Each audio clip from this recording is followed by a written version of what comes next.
இப்பொழுதெல்லாம் நான் அண்ணாமலை அவர்களை பார்க்கிற பொழுது ஏதோ இன்றைக்கல்ல, சில ஆண்டுகளுக்கு முன்னால் மட்டுமல்ல, பிஎம் மெட்டீரியல் என்று அடிக்கடி சொல்லுவேன். அவரை தெரியும். தமிழ்நாடு இன்று ஏற்கிறதோ இல்லையோ, நாடு ஏற்றாக வேண்டும். தமிழகத்தில் அடுத்த பாஜக தலைவர் யார் என்ற பரபரப்பு ஏற்பட்டுள்ளது. அண்ணாமலை மாற்றப்படுகிறார் என்பது கிட்டத்தட்ட உறுதியாகியுள்ள தகவல் வந்த நிலையில், சென்னையில் நிகழ்ச்சியில் பேசிய ஐஜேகே தலைவர் பாரிவேந்தர் அண்ணாமலை ஒரு பிஎம் மெட்டீரியல் என்று கூறியிருந்தார். தமிழன் எப்போதும் வருவான், எப்போது இந்தியாவை ஆள்வான் என்ற நிலை உள்ளது என்றும் அவர் கூறியிருந்தார். இந்த நிகழ்ச்சியில் தமிழக பாஜக மாநில தலைவர் அண்ணாமலை மற்றும் நாம் தமிழர் கட்சியின் தலைமை ஒருங்கிணைப்பாளர் சீமான் ஆகியோர் சிறப்பு விருந்தினர்களாக பங்கேற்றனர். இந்த மேடையில் சீமான் அவர்களும் இருக்க, அண்ணாமலை பிஎம் மெட்டீரியல் என்று உறுதியாக சொல்லி முடித்த பாரிவேந்தர், இங்கே மேடையிலே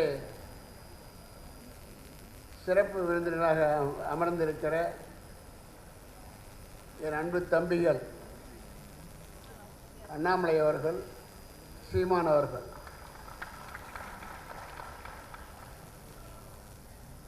அவர்களை இந்த இறுதி நிகழ்ச்சியில் சேர்ந்து பார்க்க வேண்டும் என்பது என்னுடைய ஆர்வம். ஆகவே 3 மாத கால அந்த முயற்சியின் முடிவாக இறுதி சுற்று நேற்றும் இன்றும் நடந்திருக்கிறது. என்னை பொறுத்தவரை திரு அண்ணாமலை அவர்கள் குறிப்புகளோடு புள்ளி விவரங்களோடு பேசக்கூடியவர். சீமான் சொல்லுவார், ஒருவன் இந்த மண்ணிலே பிறந்து விட்டால் குறைஞ்சி 10,000 மைல்களை நடந்திருக்க வேண்டும் அல்லது பிரயாணம் செய்திருக்க வேண்டும், 10,000 புத்தகங்களை படித்திருக்க வேண்டும் என்று சொல்லுவார். அந்த வகையில் என்னை பொறுத்தவரை 10,000 மைல்களுக்கு அப்பாலும் நான் பிரயாணம் செய்திருக்கிறேன்.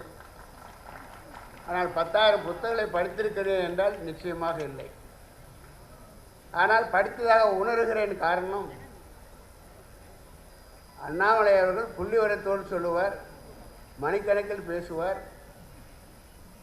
அதே நேரத்தில் சீமான் அவர்கள் பேசுகிற பொழுது வரலாறுகளை சொல்லுவார், புரட்சியாளர்களை பற்றி பேசுவார், புரட்சியாளர்கள் எப்படி நாட்டை உருவாக்கினார்கள் என்பதையெல்லாம் சொல்லுவார். அவையெல்லாம் கேட்கிற போது நான் 10,000 புத்தகத்தை படித்ததாக உணர்கிறேன். அது 2 பேரையும் இந்த மேடையில் ஏற்ற வேண்டும். நான் ரசித்த, விரும்பிய, நாட்டுக்கு பயனுள்ள 2 இளைஞர்கள் இங்கே மேடையில் அமைந்திருக்கிறார்கள். இப்பொழுதெல்லாம் நான் அண்ணாமலைகளை பார்க்கிற பொழுது ஏதோ இன்றைக்கல்ல, சில ஆண்டுகளுக்கு முன்னால் மட்டுமல்ல, பிஎம் மெட்டீரியல் என்று அடிக்கடி சொல்லுவேன். அவரை தெரியும். தமிழ்நாடு இன்று ஏற்கிறதோ இல்லையோ, நாடு ஏற்றாக வேண்டும். ஒரு தமிழன் வந்து இந்தியாவை ஆள வேண்டும் என்ற நாளை நாம் எதிர்பார்த்து கொண்டிருக்கிறோம், ஏங்கிக் கொண்டிருக்கிறோம், காத்து கொண்டிருக்கிறோம். அந்த வகையில் தமிழன் எப்போ வருவானோ, இந்தியாவை ஆள்வானோ என்று நாம் எல்லாம் ஏங்கிக் கொண்டிருக்கிற அந்த நிலையில் இன்றைக்கு ஏதோ நான் வந்து பேரளவில் சொல்லவில்லை, என் மனதில் பட்டது, உணர்ந்தது.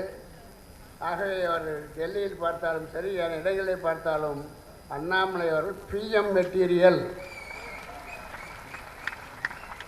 என்று சொல்லுவேன். செய்திகளை உடனுக்குடன் தெரிந்து கொள்ள உடனே சப்ஸ்கிரைப் பண்ணுங்க.